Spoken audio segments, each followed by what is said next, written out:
এভাবে বেঁধে রেখেছো? কি করেছে? তোমার মামিকে ধাক্কা দিয়ে ফেলেছে, কি অনেক ব্যথা পেয়েছে। আমি কি তোমার অনাথ করে টান দিয়েছি? শোনো, বিয়ে পর যদি এমন করে স্ত্রীকে ভুলে যান তাহলে তো সমস্যা। না না, ঠিক হয়ে যাবে। তুমি বলতে না, মানুষ এক মিনিটেও বদলে যেতে পারে। আমি বদলে যাবো।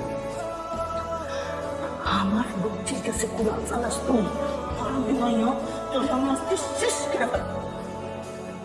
বল বল শুনবি আমার কথা? শুনবি কে রে? নিজের মা না থাকলে অন্য কেউ নিজের মা হতে পারে না। আপনি তার প্রমাণ।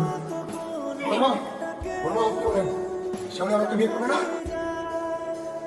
আমি রাজি।